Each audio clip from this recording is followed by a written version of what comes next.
and welcome to our webinar. My name is Flavia Wagner. I'm Head of Customer Success at Nexoya, and I will be guiding you through the session today. We have an especially exciting session today here because we have Vodafone joining. It's one of our customers, and they will tell us a bit more about how they achieved 13% uplift in sales. They will also explain us how they evaluated this uplift. So they had quite an extensive field experiment, and we know it's a really important question. We get that a lot of times from our customers.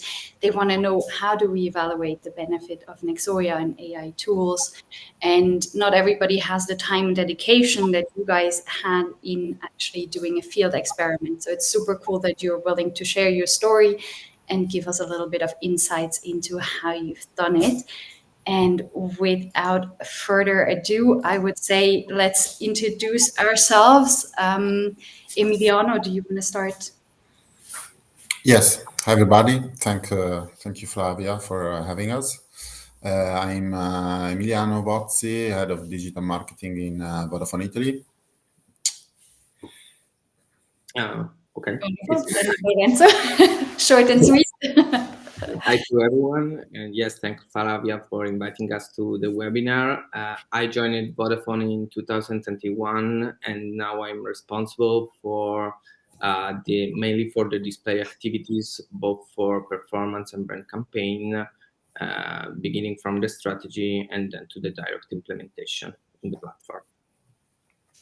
Wonderful. Thank you so much. And I would say we can go on to Vodafone Italy, give us a little bit of a rundown of who you are as a company, and then obviously also for the marketing part.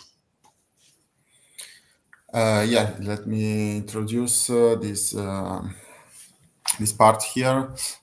So we at Vodafone Italy, we are part of a global conglomerate, kind of huge. We are present in three continents. In Italy, we have approximately 10 million customers, and we've been in the market for more than 20 years now.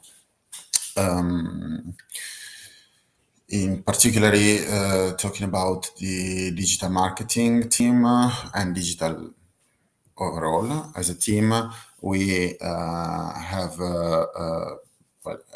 master split, let's call it this way, for B2B and B2C, and we are more focused on the B2C part, where we run campaigns on the two main product categories we sell, which are the fixed line products, so home connectivity, and the mobile smartphone plans products. And we have quite a complex media planning spanning throughout different platforms. So of course, paid search, but also programmatic with different DSPs, DV360, Quantcast, sometimes even others. Then we also, of course, cover the social media part, mainly with Meta. And we have quite a share of spending on price comparison websites. Of course, our market is driven by price also as one of the main levers. So that's an essential part of our planning, and also affiliates. Wonderful. Thank you for that short introduction.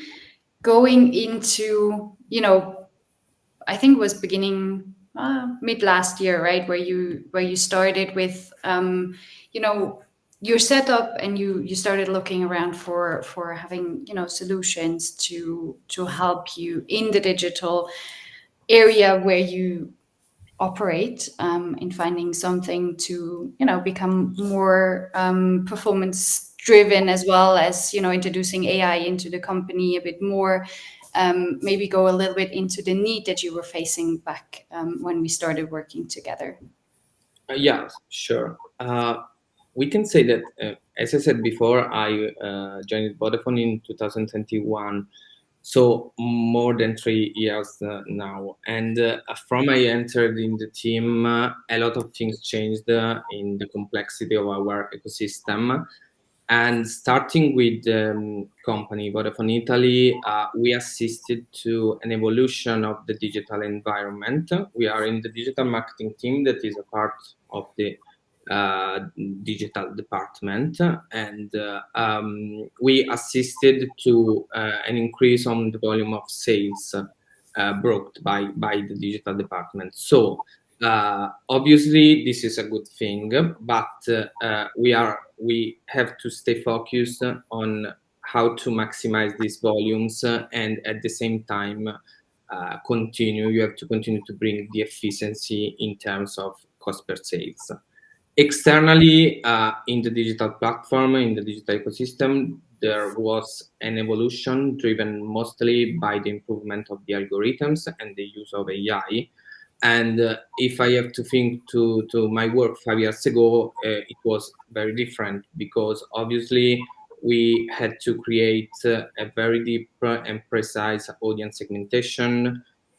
There was the manual bid for the platforms, so you have to be sure that is all well set, because obviously you had to do the weekly bid adjustment to the strategies. So now we are in a different situation, where just to give you an example, we have the custom bidding for DV360, where you only have to feed the data into the platform, and then it's the algorithm that takes power. Or, for example, the PMax product that is a Google Ads product, where you only have to select different formats, display banners, YouTube videos, and maybe a text ads, and then leave to the algorithms the choice of the right public. So now we have good volumes and good efficiency, but in the tech ecosystem, we can say that we are continuing to face some challenges. And the main are obviously the lower demand for our product, and I would say the high competition in the Italy market. And we are always try to find a way to orchestrate better the platform that now we can define as a black box. With that, I intend that the power shifted from the hands of the traders in the optimization, and is assigned to the control of the machines and the algorithms. So it's why, maybe we can go to the next slide. It's why we found a valuable partner in Nexoya to work with, because we want to increase the performances of the whole media plan, of the whole picture, and not only focus on different vertical in order to optimize channel by channel. And this surely helped us to simplify our processes in order to switch our attention to maybe more strategic task. And obviously, the Nexoya platform allowed us to rely on live data, on data that we gave you in order to create and distract well the algorithms. So say that when we met your solution, we want to test this hypothesis, and we decided to create an A/B test together with a competitor in order to measure the value that this type of orchestration could bring to us. Maybe to do that, to explain better the experiment, I leave the word to Emiliano. Makes sense. Thank you for the introduction. And yeah, obviously for us that was quite interesting when Vodafone came with the hypothesis that we truly believe is possible and true. And yeah, was willing to test it on the market in an experiment that now Emiliano will tell us a bit more about how that actually looks like, how the different participants were set up. So Emiliano, excited to hear your part. Yes, so we found ourselves in a place where we had two players basically proposing to us the same approach, so applying an algorithm that could be adopted by Vodafone to adjust budget allocation shift automatically across different platforms at the daily level, so basically in near real time, to maximize conversions. When we talk about conversions, just remember that we have a market that relies on assisted conversion. So basically, what Lorenzo said before, new algorithms, new capabilities for the platform. Yes, that's true, but we are not an actual e-commerce, so we cannot always use the online signals to optimize. So we have the capability to stitch basically online signals to actual purchases, and doing so, we are able to provide the machines with the actual purchase signals, even though they are a bit delay in time. So that said, we wanted to adjust to find a way to adjust budget allocation and make it near real time. So we had these two players coming to us. One of them was Nexoya, and which was a startup, very smart, with I mean, that does this for a living. So its core business is to develop these systems and these solutions for advertisers. And then we had a global consultancy agency that needed to start from scratch. They proposed to us to build a tailor-made solution for Vodafone. So how did we set up the test? It was an ABC test, geographical based. So we have this control group. A step back. The perimeter in terms of digital marketing was the Meta ads, so social, DV360 and Comcast on programmatic, and Google AdWords on paid search. The design of the experiment was to create 3 geographical clusters, homogeneous, as homogeneous as possible. 20% of the territory, Italian territory, was kept as a control group. Then we split the remaining territory in 2, one for Nexoya and the other one for Nexoya competitor. And we decided to measure the success of the test using what is called the difference in differences method. So basically, we have an 8 weeks test with the 2 weeks at the beginning, 2 weeks period as a calibration period, and then 6 weeks of actual experiment. The territory was split according to the weight of the engagement of our digital campaigns in the past. So we used that as a benchmark to understand how to label the different Italian provinces. So that at the end we had that split we talked about. So 20% control, 40% Nexoya, 40% the global consulting agency. And the methodology for measurement, it basically uses the calibration period where nothing happens in all the 3 cells. So everything stays in a business as usual scenario for 2 weeks. And doing so, you can measure potential biases between the control region and the other regions. Measuring this, you are able to adjust the performance you observe during the testing period, the experimentation period. So basically we're talking about a what if scenario, a what if analysis, where you can estimate what would have happened in the test areas if nothing was changed on a budget allocation side. And I will leave, one last piece before the results. How did we monitor the performances at a weekly basis while the test was running, using the different indifferences method?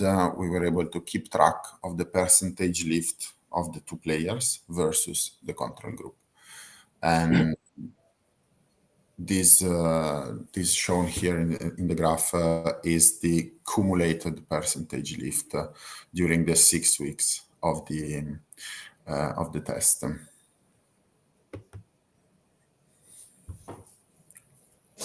Okay, now we have the result. I don't know if you want to add something, but surely, as Emiliano explained, the test was very tough and obviously well balanced, because we want to have at the end a clear view of the final achievement that we want to reach. So we searched for statistical relevance and obviously the efficiency and the volumes brought from the two players. Maybe we can go to the next slide, because here you can see the results that were obviously pretty interesting, because Nexoya obtained a 13% uplift in sales. This surpassed the solution of the competitor and the control line. And I want to underline that this was not a one-shot result, because obviously, to be sure that all worked well, we constantly, week over week during the test, we organized the weekly call with your account manager in order to assess the path that you want to achieve and the result that you want to bring. And I think that another winning point for Nexoya was that, particularly at the beginning of the test, you were able to balance in the correct way the budget between the two strategies that were active, the consideration strategy and the performance lines, because we know that to achieve good result in terms of volumes, it was important at the beginning of in the first week to push the consideration lines, and this move certainly increased the traffic in the performance strategy and avoided the oversaturation and the overexposure of the users in the last step of the funnels. Another thing that was interesting, it was that we noticed that the algos of Nexoya were very reliable in the different contexts where we were, because the promo of the fixed line product was not a fixed promo, because sometimes we had Amazon vouchers, sometimes probably the prices rose up. So it was interesting to see how the algo understood that signals, and at the same time adjusting the bid and maintain steady the performances. Yeah, makes complete sense. I mean, it's super important, and we see that with a lot of customer that especially the interplay between consideration and performance is super important to make sure that we don't dry up any parts of the funnel. So really great that you were able to see that throughout the experiment as well. And you know, even if in the beginning maybe we were on the same line as our competitor, at the end it brought us to a higher performance, because we were able to balance that nicely, and obviously making sure we take in your promotions and contextual factors as well. Here, maybe also to add from my side, I mean, for people that maybe don't know Nexoya that well, how does it actually work, right? It's been described as a black box. We try to make it as transparent as possible. I'm no machine learning person, so I won't be able to make it fully transparent, but obviously as much as we can. And how it works is we take in the information from the various channels at the beginning. So this works the same for all our customers. We take it directly from the platform. In the case of Vodafone, we had your special attribution, right? You have offline sales, which is actually the most important for you. We were able to take in the offline sales and purchase signals that you see on the market in order to aggregate everything into a set portfolio that we were optimizing. Then obviously making predictions on what we think next week will look like. So this is actually this middle piece here is where the magic happens, right? Where we predict the performance for the upcoming periods, making sure we have context data in there, and also making sure we have events and things correctly classified for the algorithm. So every night there's various machine learning models that go over the data and for your specific case with the data quality and patterns that we see selects the best performing model in order to optimize the allocation, which in turn is then also automatically played back to the channel. So this happens in a weekly cycle during this experiment of the 6 weeks after the calibration period at the beginning. Just to give everybody a little bit of a context for the people that don't know exactly how it works, this is in essence the cycles we went through with Vodafone. Maybe looking into the future, what's to come also for Vodafone, for you from your side, what you're still looking forward to. We have some points here. Maybe you want to elaborate a little bit on what you're still looking forward to doing with us and in general as well. Yes. So once we certified that Nexoya is a valuable player in bringing incremental results and performance to us, we want to evolve together. So what we would like to develop in the next month are basically a simulation module where we can run simulation, potentially store the results and observe what actually happens after we apply the suggestions from that are coming from the tool. We have a quite important share of budget which is dedicated to the affiliation channel. And that's something that is not actually it does not have an API, so it's not something that you can actually plug in to get data at the in real time. So that's something that needs a bit of an intermediate step also with our media agency to calibrate again, to adjust budget allocation during the month, typically the weekly basis. For sure, also the coordination a little bit there, right? That you have access to the data and coordinating with the affiliates, which is sometimes a little bit manual process. I'm sure most performance marketeers have been in that position for affiliate marketing, where it's, a long process to get it into a dynamic environment that you are in. Yeah, well, the good news in this is that we typically try to plan this type of activities based on performance, actual sales. Again, so it's not about something we do not have control on. So we typically know if they commit to a certain volume of sales, that target will be reached. In this case, we kind of found an opportunity to predict if that target cannot be reached by them. So anticipate the moment in the month in which we are going to shift the budget from this channel to other potentially up higher funnel channels such as programmatic or display.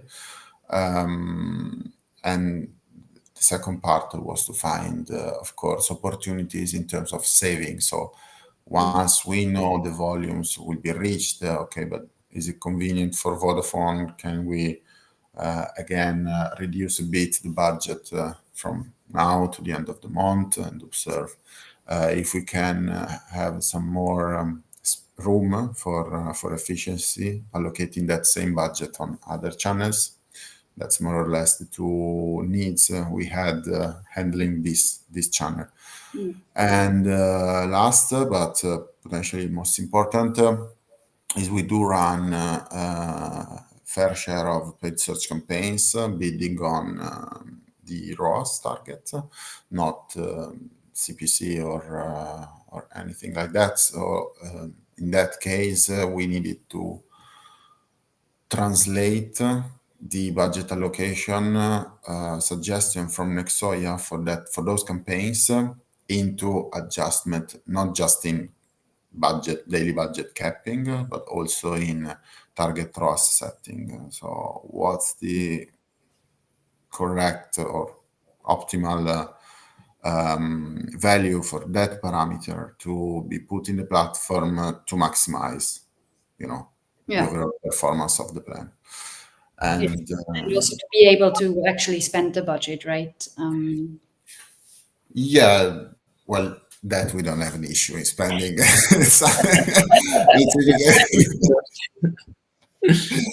makes sense. So this is something that we left out for the experiment specifically, right? And now are working on incorporating into regular optimizations to also adjust the ROAS and make sure we have really all your campaign covered. Yes, we are already making some. We already did some steps toward this direction in both the last 2 points. We will probably be working on the simulation from September onwards. I don't know. Exactly. I mean, it's a new feature that we launched actually just last week, and the focus there is also on longer periods of time to really. Sorry, Flavia. Of course, we are focusing more on the performance part of the. Well, let's say not just performance, but of course we are looking, and we talked more about the mid lower part of the funnel. But and honestly, I told all of you guys, I was a bit skeptic at the beginning. I wasn't in this role at the beginning, so I was supporting the digital marketing team from the Martech side, internal in Vodafone, and I was a bit skeptic because I didn't think you could actually take into account all the assisting part and consideration part that is driven and measurable from display campaigns, programmatic campaigns, etc. And I was honestly surprised of the success you had because it showed us that having enough data and having a proper pipeline for the propagation of the signals, it actually helps.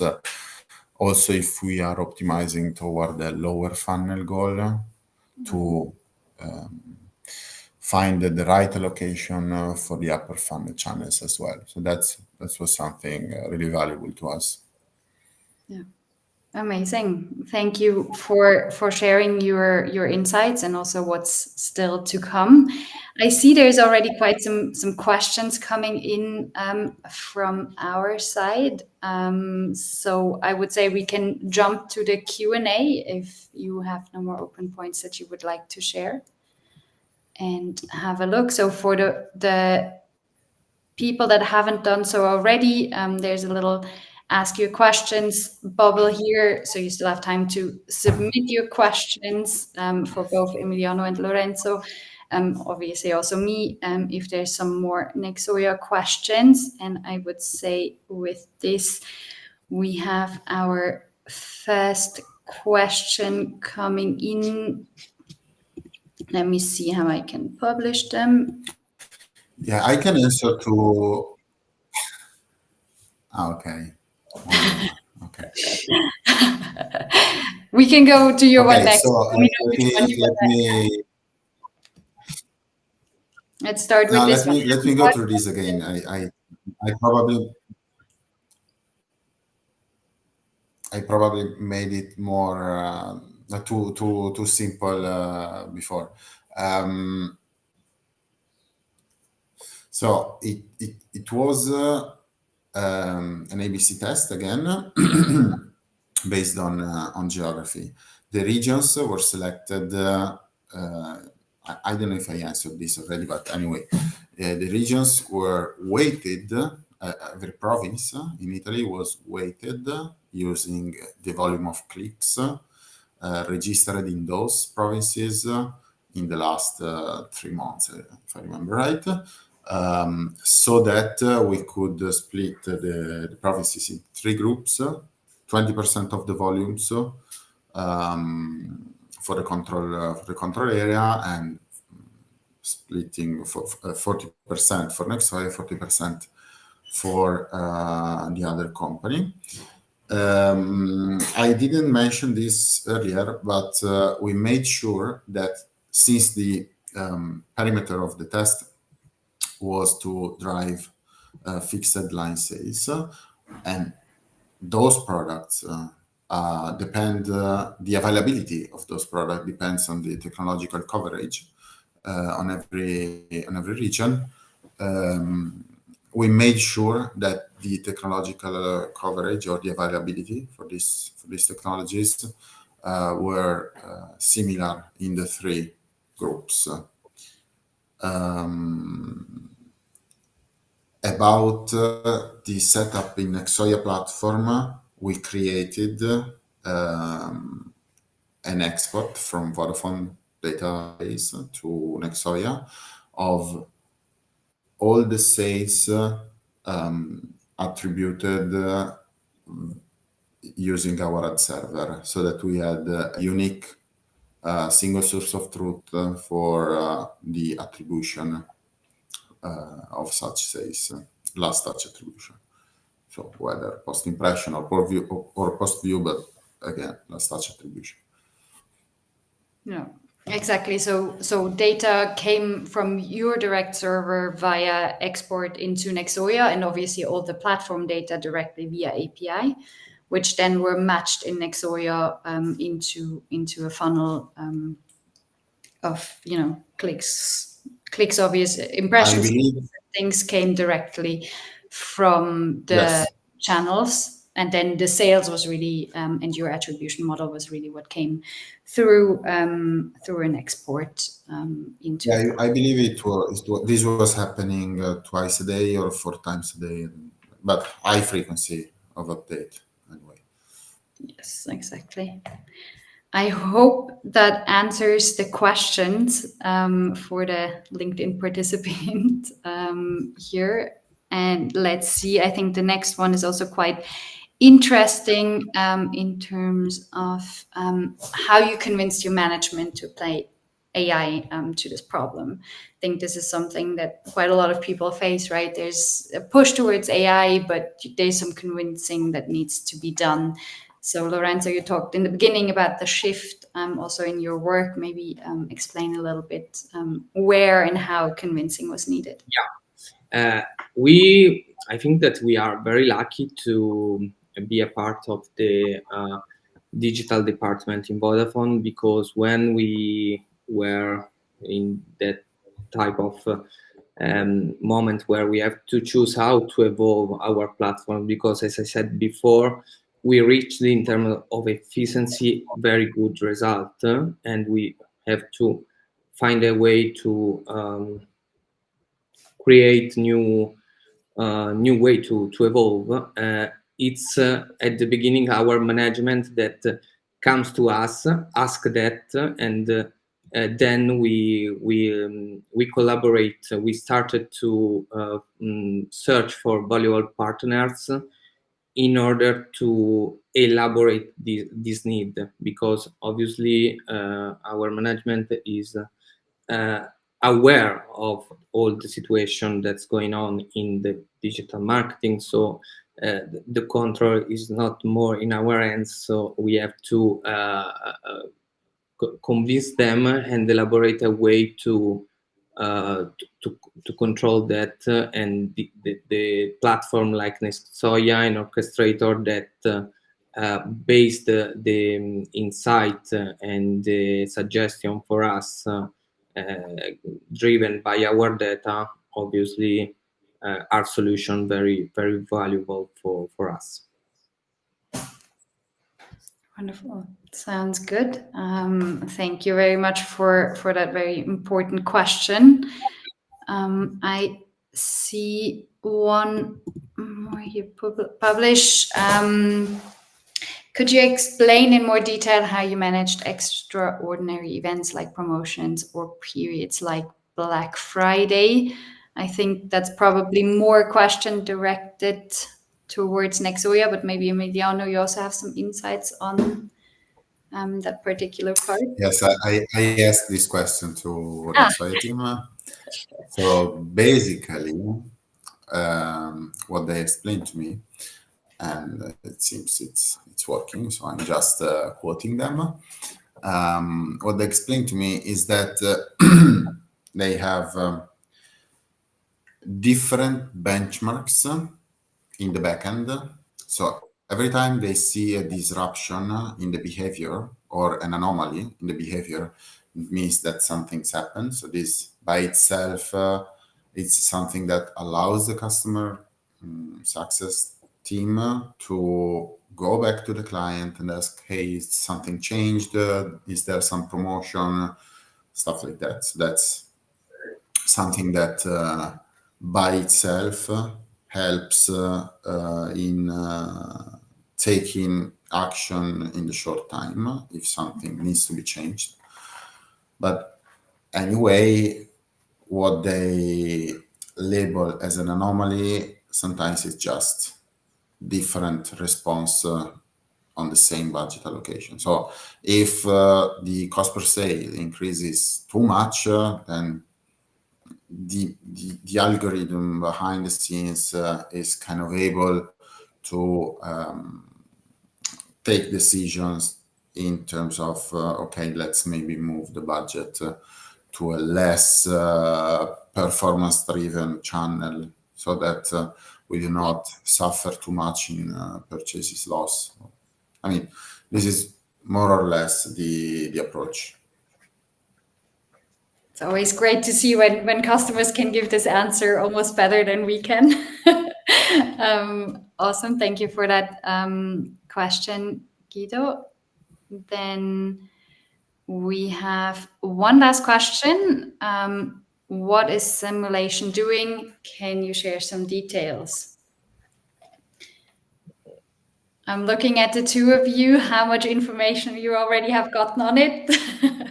Or if this is... I just want to say that we applied the simulation in the first weeks before the test, because obviously as an indication to be sure that all the data arrived in real time and were classified in a correct way. And this gives the algorithms the capacity to adapt to the volumes of our conversion, to the bidding models of the different platforms involved in the test. And yes, that from my perspective, this was a requested step before the test to verify that all was okay. Wonderful. Thank you very much for the answer. And I actually see one more question. I am not sure why I can't publish it, but I will read it to you. It is question, can you explain more we have already done that. That was the first one. The geo-targeting based on campaign engagement. Just because people are more engaging in some areas doesn't mean they will convert more probably. So it's a follow-up question on the first question we had. Sorry, I'm doing this now. No, it's not about engagement in terms of probability of the people converting after interacting with our ads. So we have this, let's call it thermometer campaigns. It's a paid search campaign we have in Always On with an impression share target just for the keyword Vodafone on the Italian territory. So that acts as a benchmark, as a thermometer to keep track of where people are searching for Vodafone and clicking on it. So we decided that to be the KPI to rely on to weight the provinces. It's not about engagement.